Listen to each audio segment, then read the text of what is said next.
two of the modules that we have are called CL and CDS. I will quickly just share my screen to show you what CL looks like and how you may be able to search for a result in case of a data breach.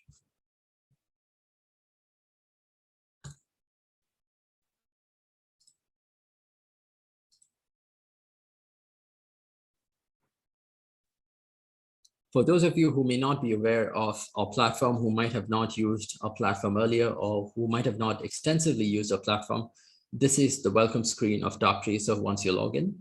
And what I would do is we have a couple of statistics here. This is the dashboard, and I will click on new case to open the platform.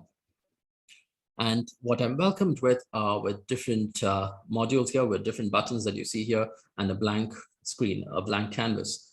So we have DT, which stands for Darktracer, which is the core module in looking for information and connecting the dots and aiding your investigation in the dark web or the deep web. CL is Credential Lookout, CDS is Compromised Data Set, and we have RM, which is Ransomware Monitoring, which our technical lead will be covering shortly.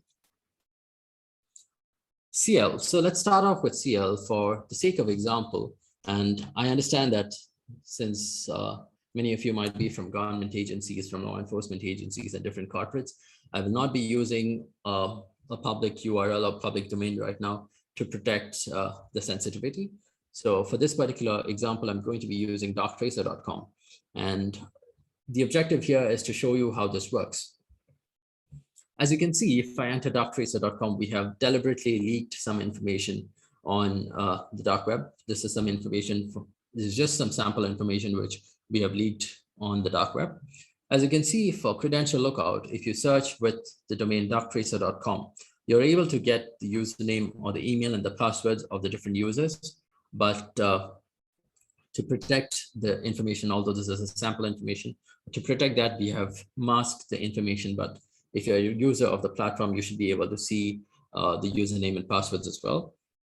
So what you might be able to notice here is that all of these users, all of the different users that we have belong to the darktracer.com domain, right? So this could be anyone, employee1@darktracer.com. And this goes on, the list goes on. Every page has 100 results. And for this particular domain, we're able to get nearly 300 results. And this is how Credential Lookout works. You're able to get the username and the password. And if you're a customer, if you have already used a platform, you would be able to get clear text information. You will be able to see when it might have been leaked and the leaked incident.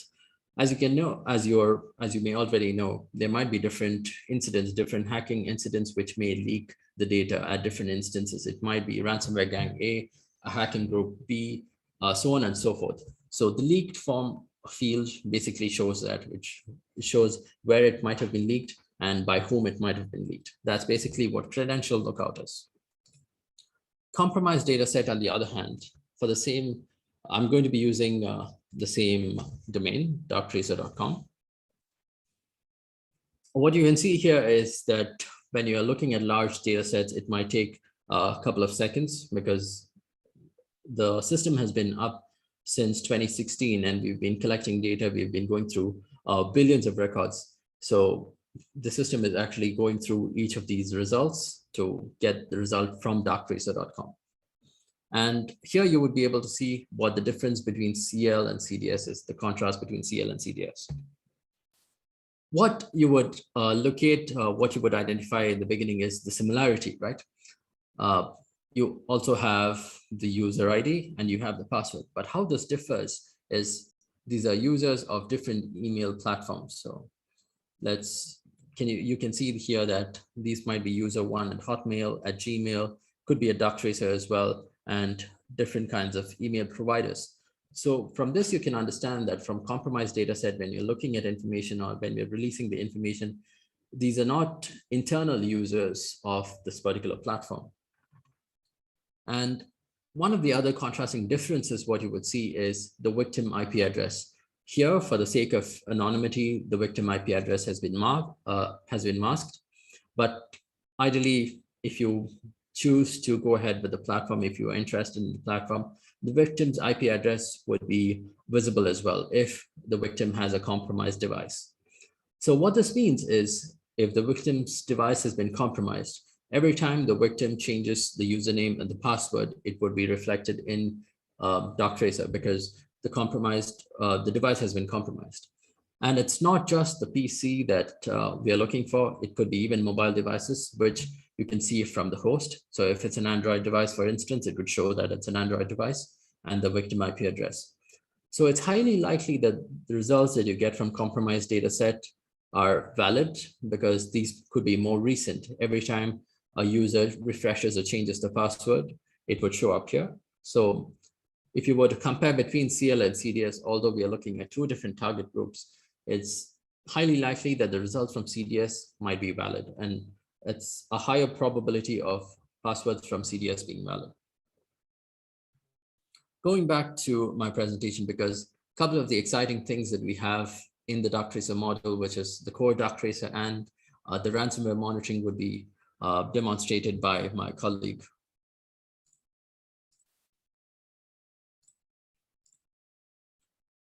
So as I've showed you, this is basically what CL, credential lookout, and compromised data set is. And I would not be going into the explanation of it because I think what speaks better is a demonstration, a hands-on demonstration. And these are the few differences that CL and CDS has, which I have already covered. The kind of information that you're getting, the kind of information that you're looking for, the target and the information are both different in CDS and CL, but the common factor is that you're still looking for leaked credentials. But with the compromised data set, you would also be able to know if the victim machine has been compromised.